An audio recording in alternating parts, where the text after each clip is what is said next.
NLL Lacrosse Talk. And as usual, the big man's here, Gary Groob. And our very special guest is Austin Shanks. Plays for Halifax, Sure. a relatively new franchise. We've had some conversations with other players that have played there. The first question we always ask, and I'm sure you're ready for it if you watched any of our shows, how did you pick up a stick? So I moved to a new school when I was about 10 or 11, and all my new friends were playing. So they grabbed me a sheet to join like the house league uh, division, I guess. And I ran home and asked my mom if I could play, and she let me play house league the first year, and I really really liked it. So I asked the next year if I could try out for the rep team, and I wasn't very good. So she kind of laughed and said, "Oh yeah, honey, no problem." Ended up making the team because there wasn't enough kids at tryouts, and just kept going. What is it about the game that you like so much? What holds your attention or drives you to play? Just the competitiveness of it. I love to win. I'm very competitive in anything I do. And like throughout my life, it opened up so many doors for me. I met so many people that I wouldn't have done without the sport of lacrosse. So every time I kept working hard and opening new doors, I just kept falling more in love with it and just kept grinding. And everywhere I go, I keep loving the game. I keep playing because I love it. I don't think there's a game that's more unselfish from top to bottom. Yeah, there really isn't. Like you have to work hard, you have to work for your teammates, and it's not something you can get by with just kind of coasting. Like your coaches and teammates will know if you're just coasting, and yeah, you got to grind. Brace yourself. Here comes Gary. Now, growing up in Curtis, being a guy from Clarington, you had an association with the Gales, and I have an association with them. I love the Green Gales. I've headed to Prague a couple of times. I'm going back actually with them to do the Herbeski tournament. Let's talk about just getting your feet wet basically with the Junior B Gales, and how that was towards outside a house league and really getting your going towards your goal here. So I stayed in the States to pursue a field lacrosse scholarship. So I played with the Gales when I came back, and kind of back and forth. So my years with the Gales were kind of like on and off. So yeah, I really loved my experience there, and it was allowed me to play. Like it's 5 years, so you're playing against guys much older than you, stronger than you, faster than you. So you learn a lot. You learn a lot fast, and it's a quick game. So it was a great year, and I was able to stay in the States and play a lot of field lacrosse to pursue a scholarship. And then I moved my way on up to Junior A Whitby Warriors. Right. Now you're talking about the States, and you're the epitome of one door closes, another door opens. Yes, sir. You had everything all ready for Michigan, and things didn't work out right, grades and things like that. You tried to get them up in Durham, but it didn't happen, and you wound up going to a different college. And let's talk about that because you wound up getting a whole lot more playing time. Yeah. So I academically, Michigan didn't work out last minute. It was a bit of a shock. So I tried to go to Durham to get my grades up, and I was able to go there in the spring. Didn't get my grades up, and so it wasn't working out for me there. So I was a bartender at the time, and I was going to enter the NLL draft early and just forego school. And then Bellarmine gave me a call in December, couple, I guess, couple weeks before they all had to go back to school, and said, "Hey, we got some money. We'd love to have you down." So I went did a visit, and then I committed to Bellarmine about mid-December, Right. and then got down there in 2 weeks, and really loved my time there. I was there for that spring, and we did pretty well. And then I did my sophomore year there, so it was my first full year there. And again, we did well as a team, and we worked hard, and I was able to grow as a person and a player. And then I wanted a chance at a national championship, and kind of checked out my other options, and I ended up at Ohio State. All right, let's talk a little bit about the field game when you're playing out there. Bill, I mean, you started doing really well. You recorded points in all 24 games that you played, which made it enticing for Ohio State to take you. Yeah. Yeah, and we played against them every year. So that back then it was, I believe, the ECAC. So we were in the same league as them in Denver, and some really good schools and good teams. So we played really good competition most of our games. So it allowed me to really see what that kind of level was like, and I did pretty well. Right. So here's the big question: field or box? Now, obviously, you're in the NLL, but box all the way.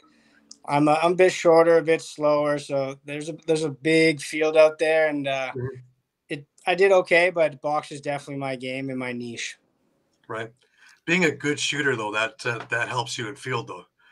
Definitely, being an inside finisher and shooter, when you do get the time in room, we do have a bit more of a touch and a bit more scoring knack than most Americans. I find most schools out there that they're kind of attracting at least 2 to 4 Canadians per roster for that reason. Mm-hmm. Yeah, because it seems, at least from where I stand, Canadians going down to go field seem to have an easier time of making it because of their box experience, as opposed to U.S. coming up here and trying to come into the confined area and having a really difficult time to adjust. Yeah, they're very different games, and I think box just correlates the field a bit easier. Many Americans have made the jump over the box and have done exceptionally well. It is possible to go both ways, but I think, yeah, it might be a bit easier for the Canadians to jump over to the field game and kind of find their niche. But it used to be just a lot of old guys, and now you see goalies. You got Brett Dobson. You see a lot of poles. Like Canadians are littered throughout the rosters now on all sides of the ball. Right. Yeah, with box, you have to be a little sneaky quick. Yeah. It's not really a build up. It's you have to. There's a reaction time that you don't have in field lacrosse. Yeah, which helps me, right? I can kind of get that step, and I don't have to run 20 more yards where they can catch me. So you can kind of get that slip and few feet, and you can get the ball inside and get your shot, or set a hard pick for someone else, or confuse the defense. So that's definitely my kind of game. And yeah, they're just different. They're different games. They really are. You can have a cup of coffee while you wait to decide where you're going to shoot. Yeah, It's a little different game. a little different. So you touched upon you went with Whitby, and you were able to win a Minto Cup with Whitby. Let's talk about moving up from the Gales to Whitby, as well as U.S. Field. But what was the experience like? Because we know the Whitby program is tremendous. Yes. So, and you had Lattiser as one of your coaches. Yep. Talk about having Laddie too. Yeah. We had a very good coaching staff, GMs, all the way up to the owners. They really taught us to be men and players. They just taught us the game right, working hard. And I had Derek Keenan there. Luckily, I had him in minor for Whitby Warriors. And then I had him for Junior A Whitby Warriors, and then Brooklyn Senior A. So everything he's taught me, I've really taken to heart. And listen, the guy's won everything and anything. Everything he touches wins. So he really took us as young men and let us grow as people and players. And that's what we did with the Whitby Warriors in that 2013 team. We worked hard, and we weren't the favorites. We ended up beating Six Nations Game 7 for the Ontario Finals, and it was an amazing experience playing with Whitby, and I think that's where I really grew as a player and learned the game. Mm-hmm. Well, you certainly took off in that. For someone who was barely good enough to get onto the original teams, 2014 led the OLA in goals, was second in points, named league MVP. Yeah, I think you found a way to kind of elevate your game. Yeah, I tried, just again, like learning from Derek Keenan and just doing what I'm told and working hard. My teammates were amazing. I had guys like Riley O'Connor, Ryan Keenan, and then that 13 team, like we had Lintner, Niter. We had guys that were phenomenal and guys that are littered throughout the NLL. So learning from those guys and those guys working hard, and we just worked really well as a group, and it was an awesome experience with Whitby. All right. So you get drafted to Rochester, which is obviously where you wound up with Halifax. But let's talk about, you go into Rochester. One of my favorite questions to ask is, in your first training camp, was it what you expected? It was tough. It was really tough. I definitely knew I had to get in a bit better shape, so I was working really hard while I was finishing up at OSU. So I was kind of going back and forth from Ohio State, finishing up school, and then going to training camp, back to Ohio State, back to training camp. So it was definitely, the travel was a lot, and I knew I had to work hard to make that team. That was a really good team. Legendary Dan Dawson was on the right side there, Joey Rez. We had Josh Courier, like we on the right side alone. Like we had a very, very strong team. So I knew I had to earn my spot and work for it. The training camp was tough and it was grueling, and came right down to the last couple of tryouts there, and I was lucky enough to make the team. And we had a really good year. My first year, we made it to the finals, and we didn't quite get the trophy, but it was an experience for my first year for sure, and a lot of growing moments, and just being able to learn from those guys, Cody Jamieson, like our team was awesome. So learning from the guys and our coaching staff, it was an awesome first year. Right. You were selected 5th overall. What was told to you originally? What was expected when they picked you up? Because being 5th overall, that's big time. Yeah, I was told to work my ass off to make that team. It's going to be a competitive tryout, and just because I was drafted didn't mean I was on the team. Right. But being 5th overall, there comes responsibilities of getting there, being there, and proving why I was chosen at that. And I was hoping to do that, and I think I did as I made the team. And it wasn't, I would say, pressure. It was more, maybe even it kind of helped me, like, okay, like they want me. It was a high pick, and but it didn't matter. It was basically, I was given a tryout. I wasn't given a spot, and I knew that I had to work for it and earn it. Right. Now, it was a weird time in Rochester because it was coming to the end of the tenure of that team, and the fan base was not quite as big as when they were winning the 3 championships. What was the feeling like around the team, knowing that the team was going to up and move? So my rookie year, we actually didn't really know. It wasn't kind of public. No one really knew. But my second year, that's when we found out. We found out in between those seasons. The fans were pretty upset for sure. They were losing their franchise. Right. And it was tough because we were playing in Rochester and the fans were upset. And we kind of knew we were leaving.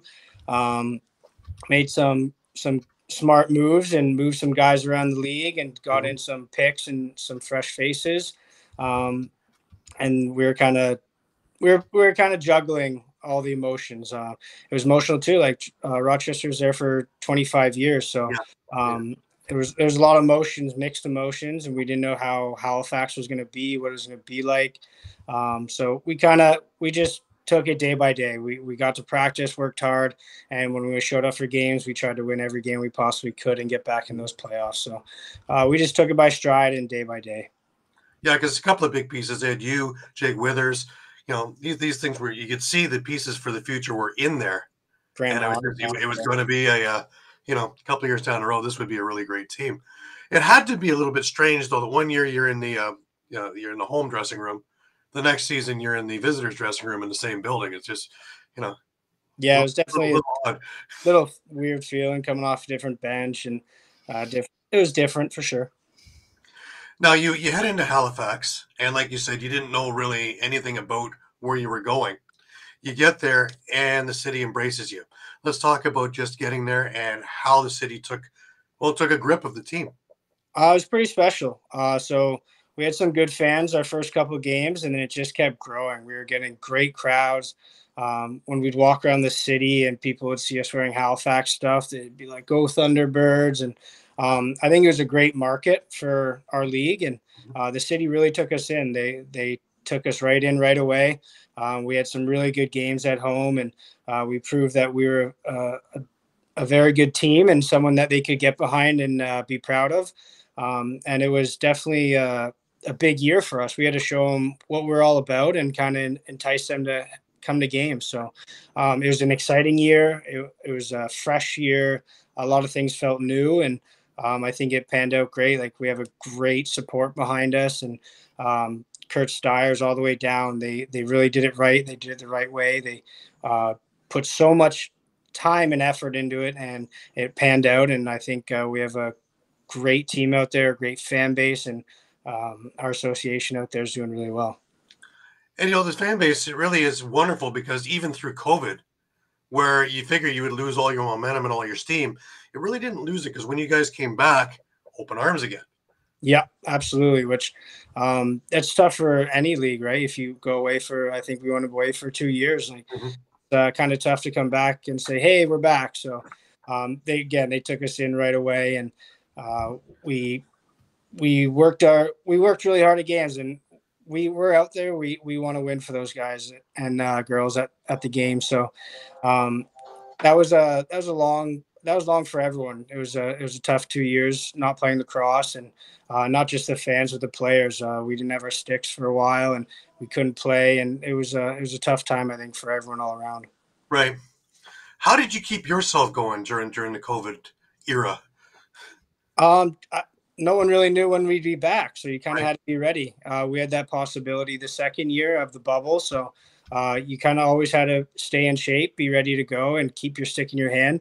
And again, that comes for just loving the game. It's not something we do for money. It's not something we do just because. It's something we all love and enjoy. So I think it was a bit easier to keep our stick in our hand and keep ready, and just kind of waiting for that chance to play again. Right.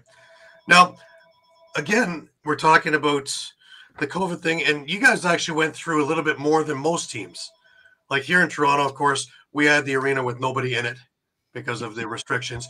You guys weren't even allowed to play at home and had to come to Hamilton to do your home games, and still were embraced by your home crowd when you came back. So talk about a fan base that really, really loves the team. The only other one that reminds me so much of that is Saskatchewan when they first started. Yeah. And they had all the extra programs, and everything was from the grassroots on up for kids and everything. And taking a look over the years at how it's been built is pretty astounding. And I think Halifax is the same thing. You guys had a lot of those programs as well. Yeah, we do. Kurt is all about the grassroots, and Kurt really loves the game and giving back to the community.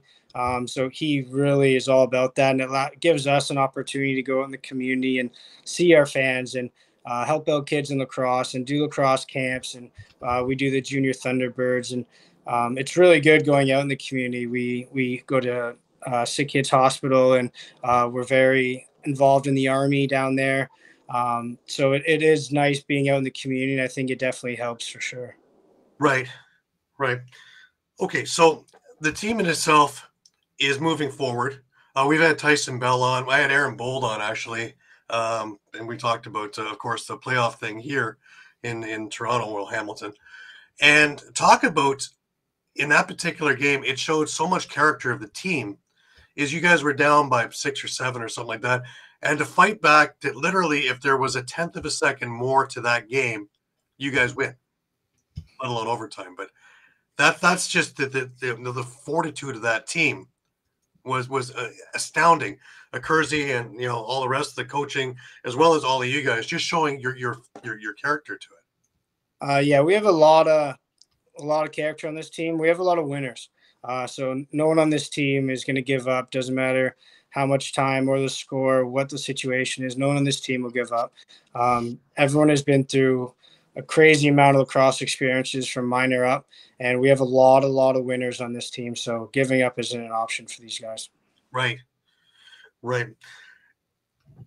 Coming into the future, what's expected of you guys coming in this year? Win a championship. Absolutely. We've been close. We've put some really good teams together, and we worked really hard at practice.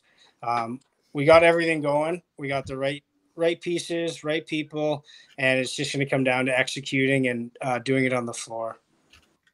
Like I would say, the way the league is set up right now, the parity is unreal. And with this new alignment, which is no alignment, which is perfect, means everybody gets to play everybody. I think it falls more into an advantage of you guys, being that you have to travel all over the place already. Now, some of the teams that can sit pretty, places like Toronto, which only have to go 20, hour and a half to Rochester, hour to Buffalo, a couple hours to Albany. Now they got to start traveling all over the place, and they wind up with the same disadvantage or advantage, depending, as you guys. Yeah, I think this setup's the best and it's the fairest for everyone. It should definitely be a 1 versus 8, 2 versus 7. I think it's the best playoff format for anything. If you finish second in the league and you have to end up playing the third instead of the 7th, it's just This is definitely the fairest and best setup. Everyone's playing everyone, so you get a taste of the West, you get a taste of the East. Um, there's no excuses, no traveling. It's best play the best and 1 versus 8. I think this setup will be the best for our league. Mm-hmm. Plus, you don't have to play Buffalo 4 times or Toronto 4 times. You get to see other teams and other places. I was talking with Tate Catoni. We were talking with him a couple of weeks back, and he'd mentioned, in his third or fourth year in the league, and there's still 4 or 5 arenas he's never been to.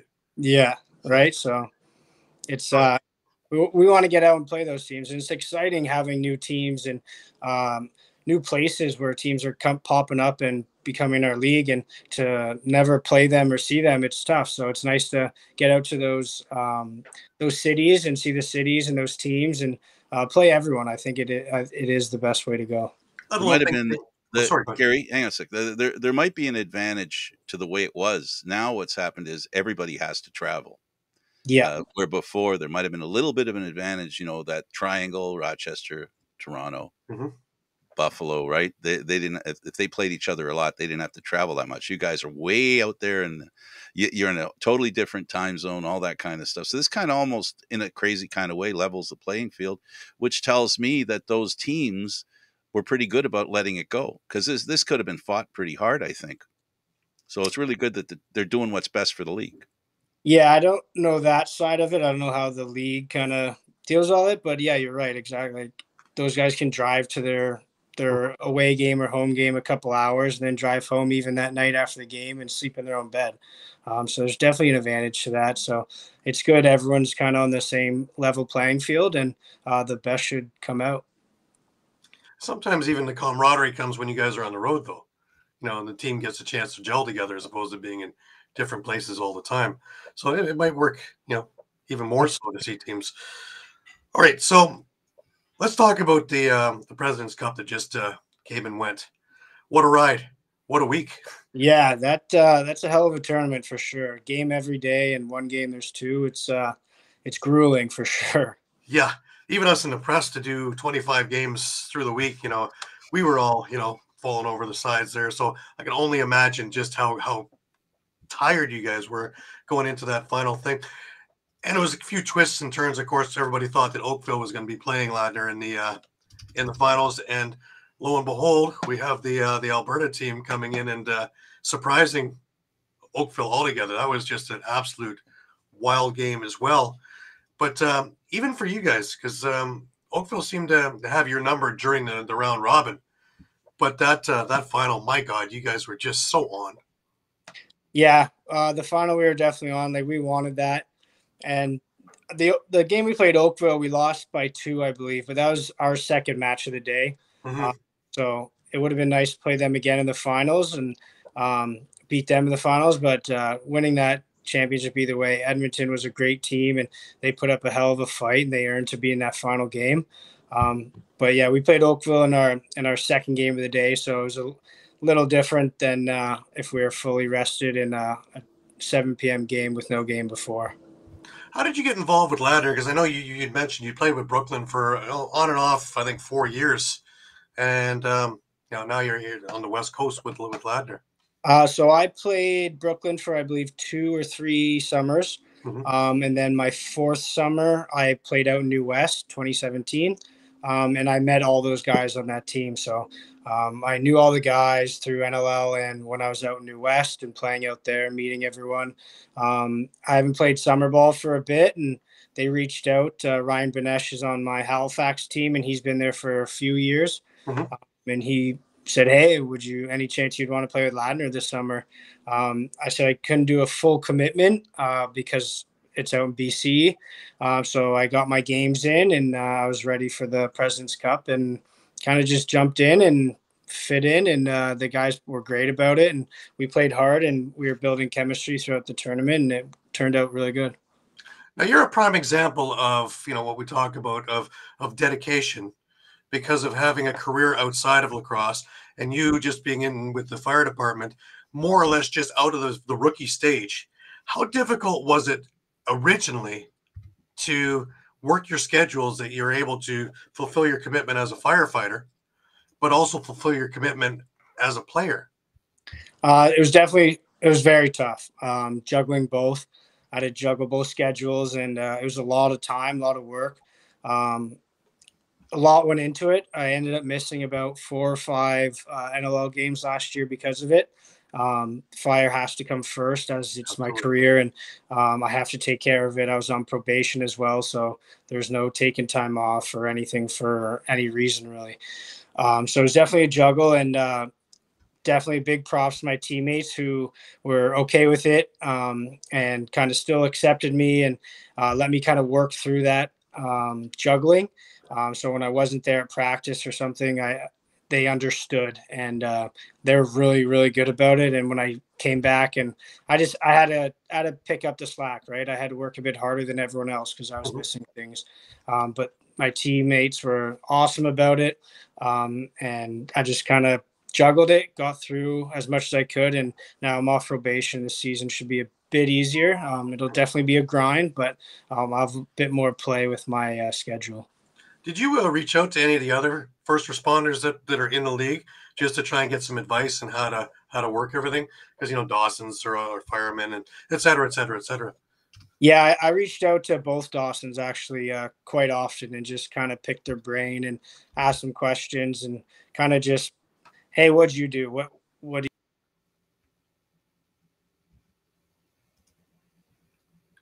Did you he just pick leave? their brain? Oh, And he's back. it helped through the process as they went through the process just like me. And they were very resourceful and they were always willing to pick up the phone and help me out. Mm-hmm. Now Withers, he just became a fireman too. Oh, sorry. Are you there? Are you with us? I can't hear you. Can you hear me? Can you hear me? Okay, we can hear you. We can hear you.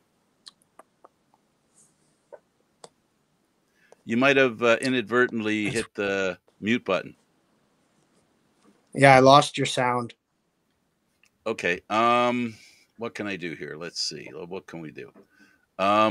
So you can't hear me, right?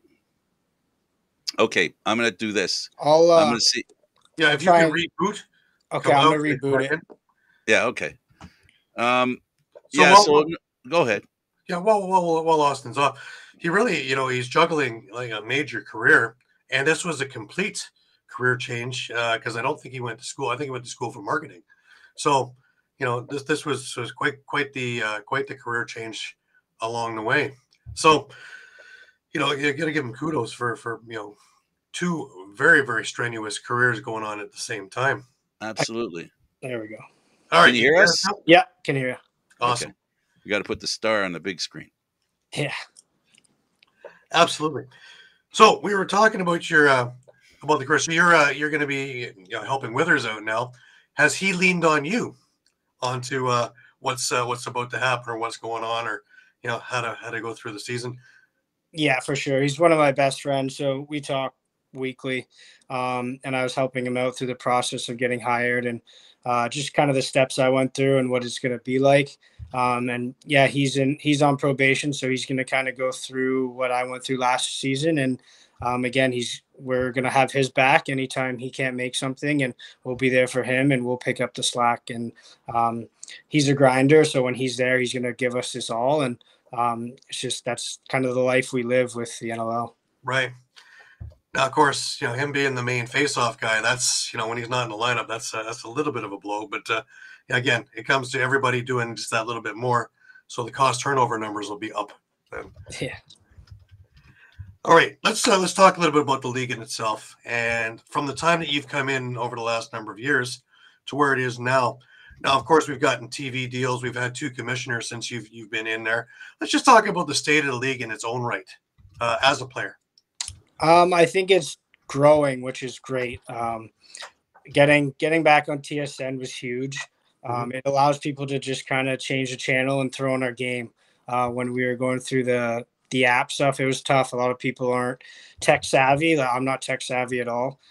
So I couldn't imagine some people being able to HDMI or get an app up on their TV and kind of just said, screw it. The game a week on TSN is huge for our league. And our salaries are growing. Our union is strong. I think everything's going in the right direction right now. We've had quite a few new teams, which is great. So we're growing and we're expanding, and it's going in the right direction. Right. Do you think that expansion is on the horizon? One of the things that popped out to my eyes last year was looking at training camp and having teams bringing in probably close to 40 guys. But the thing that really stood out was 35 of those guys were NLL caliber.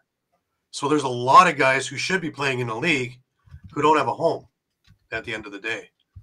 Yeah, I mean, I think that's in a lot of leagues, though. You got guys in the NFL, NHL that you're like, how is that guy not on a roster?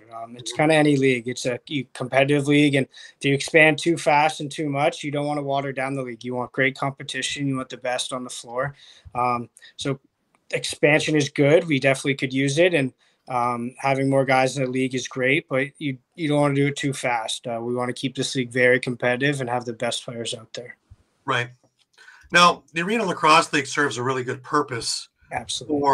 For again, a lot of the guys who didn't quite make the roster there to keep a stick in a hand, and having it out in the West is a fantastic thing now, because before, just in Ontario, really unfair advantage.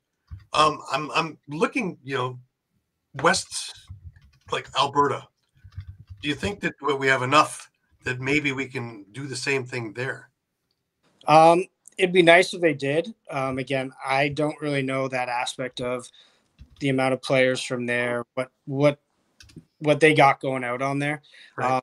Someone started the ALL here, and it was great. So I think that's why the West has followed up doing that, because it's beneficial. It keeps sticking guys' hands, and they can play. And guys, teams in the NLL can pick from those leagues and grab guys that maybe didn't make it week one, and they kept their stick in their hand and kept playing, instead of he hasn't touched his stick in about a month or two, or just did what he could. It allows owners and coaches to take a peek at some guys who maybe got overlooked, or maybe were on the bubble and just quite did it, and give them another chance. So I think that league is very beneficial for players trying to make the NLL. Right. Let alone having NLL style coaching, going through it with the NLL rules, as well as a lot of former NLL players in there. So I've done the media for them for the last few years, before and after COVID. And what stood out is it's teaching them how to become a pro, but not just on the floor, but also off the floor, and how to stay up at that level. Absolutely. They're getting some really good coaching, maybe from coaches they've never had. So they're learning new things from different players, ex-NLL players, and learning from, like you said, there's ex-NLL players in that league. So maybe they're learning to different things that maybe they can add to their game or grow. And hey, maybe they're kind of looking for this instead of this. So I think it's beneficial across the board. Right.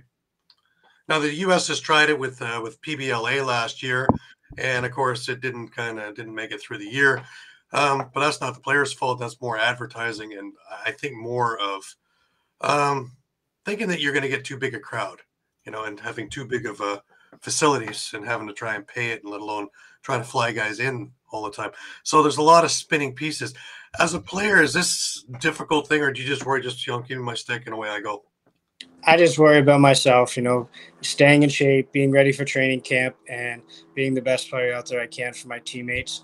I try not to worry, honestly, about anything outside of my team, my teammates, and just do my job, put my hard hat on, and go to work. Now, being a firefighter, obviously, you don't have to really worry so much because you're in great shape to do what you got to do. It's more about keeping hand-eye coordination. So do you still do a lot of wall ball in between calls, just keeping yourself busy? Yeah, I got a net out back, and I have an indoor facility I can go to. So I'm shooting all the time, and I'm trying to keep my stick in my hand whenever I can. It's a bit tougher in the winter because you do need a facility to be able to go to.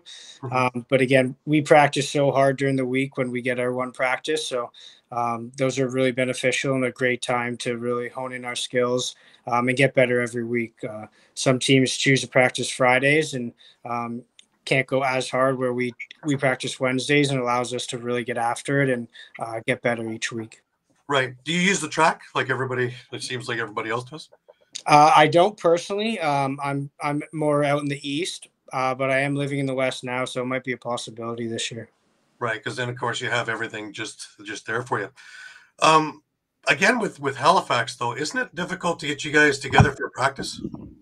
So we practice Wednesday night. So most of the teams from Ontario, so we all drive to Aircall Arena, ILA, and then the other players will either fly in. So we fly in a few guys, and most of the guys are there throughout the week every Wednesday, and some guys will miss one here or there, but our majority of the team will be there every Wednesday, and we'll get after it. Right. Now, one of the things that Kersey seems to come across is, and I've hit it on it with a few teams, is to have character, not characters, on the team. It seems as though everybody meshes together, everybody has their role, and everybody does their thing. How far off am I? You're right on. So we have a really good culture at that team, and Jammer sets a good tone right at the start of the year and throughout the year. He's a really good leader, and he doesn't talk a whole lot, but what he does on the floor, off the floor, and his work ethic, it shows for itself. Right. Now, let's talk about coaching. A lot of the programs out in Halifax with grassroots had a lot of the players involved there. Is that in your future? Yeah, so I couldn't make it this year. Sadly, I was going to, but every year, I'm going my 7th year, I believe. Every year I've been involved with the junior program. I lived in Rochester my first 2 years, so I really honed it in and was doing that weekly.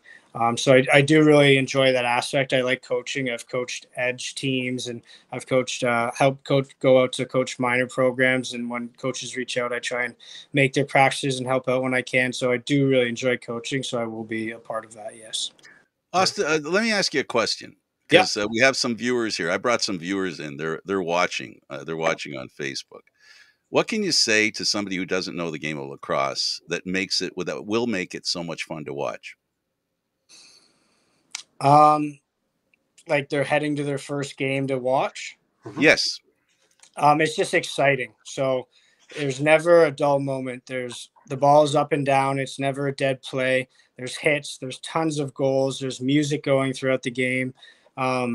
I think it's Calgary. They say, come for the game, stay for the party. It really is. It's an entertaining game. And I haven't heard really of anyone who's ever gone to their first game, not knowing lacrosse, not enjoying their time and saying, wow, that was wicked. Like, how did I not know about that?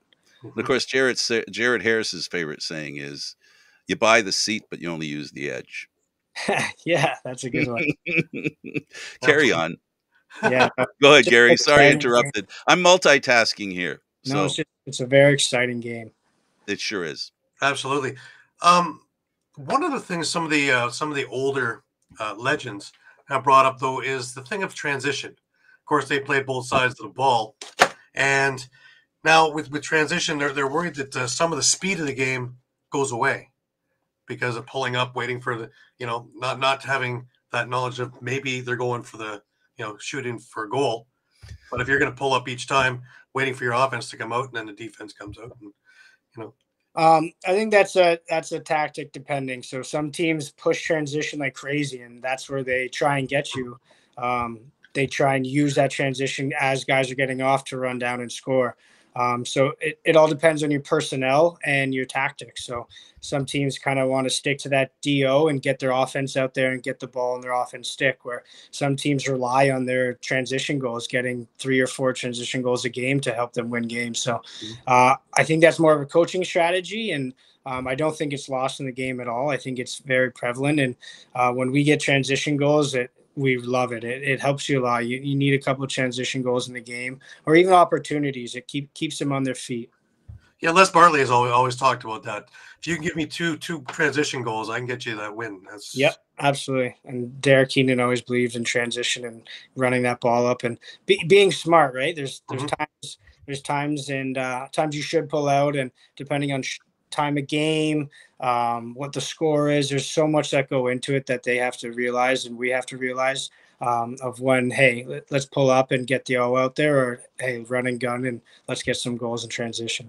And if you're good at it, you can really dishevel your opponents because they're jumping off the bench early. They're getting too many men penalties and all the other thing because they have no idea what's going on. It's all absolutely, and it can make the offense kind of not not push so much, because every time they attack the nets, they're getting breakaways on them. So it can mess with the offense just by transition running the ball up on their on. Also exposing that guy who's not getting off the floor too quickly. All right, a couple of game day things. Do you have any game day routines? Not really. I like to get a good nap in, and I tape my stick up. Nothing out of the ordinary. I tape my stick before every game. Any special playlists that you listen to, or don't really listen to music? We got a team DJ and a big speaker, so it's kind of just whatever's on, I'll hear. But music never really amps me up or fires me. I like to kind of stay calm and stay in the moment and not get too excited and stay focused. Right. How about favorite arenas? Any place that just stands out that, yeah, we're playing them this week? There's some cool spots for sure. Like, Halifax for one. Like, it's amazing atmosphere. The crowd goes crazy. I love playing in Halifax. Places like Colorado, Calgary, Sask, Buffalo, they get really good fans. So anywhere with really good fans, it's definitely really exciting. And it shutting down their fans is one of my favorite things to do. So when they're really loud and rowdy and you can tell they're getting some momentum, and then you score some goals and it's getting kind of quiet, you love to hear that. Yeah, Buffalo's notorious for that. You can hear a pin drop if things are going the wrong way. Yeah. You never heard 19,000 people be so quiet. Exactly. That's my favorite. Now, places you don't like to play. Are there any? Not really. Actually, maybe Calgary now with their new turf. It's brutal, but yeah. I would have figured the old Rochester you'd have figured, forget about this. This much of a gap from the boards to the turf, and people slipping and sliding on where the ads used to be. And I figured that would be just an ACL, MCL waiting to happen and something like that. But yeah, nowhere like I don't enjoy going now. No, I would assume that some of these are just brutal travels, though. Going to a San Diego or going to a Vancouver, coming, especially if you guys are already back home in Halifax. These are not, just short jaunts. San Diego, I've only been once, but the weather during the weekend kind of cancels that out. So it's nice going out there and checking it out. And I don't know if I've been to Vancouver actually, so I can't. I might have been there once, but I don't think I have, so I can't speak on that either. Right. Well, Rogers Arena is beautiful, so you'll love I've been there, like, because when I play New West and stuff, like, I've seen it. It is beautiful, but I don't think I've ever played in there. Right. And you can take the SkyTrain, so you don't even have to worry about parking. Yeah. That's another big thing in Vancouver. It's like going to New York City that way. Yeah. All right. So, again, with the team in its own right, a quick start is huge. Yeah. So, again, with training camp just around the way, are you guys planning on meeting up beforehand, or is it just into camp and away we go? We'll go right into camp. So we'll do our physicals with the doctors, and we start off day one with our physical testing. So we see kind of who's been working hard, who hasn't.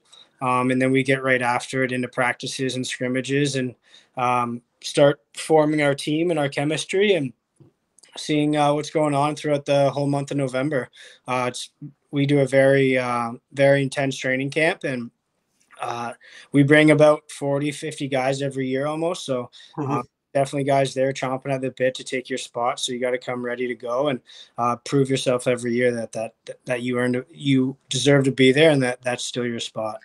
Well, you can almost call this City of Champions, because you're going to have guys showing off their Six Nations Man Cup rings. Yeah, you're going to have guys showing off their Ladner President Cup rings. You're going to have guys who spent their summer tanning in San Diego with Canada and doing that, or doing all of that.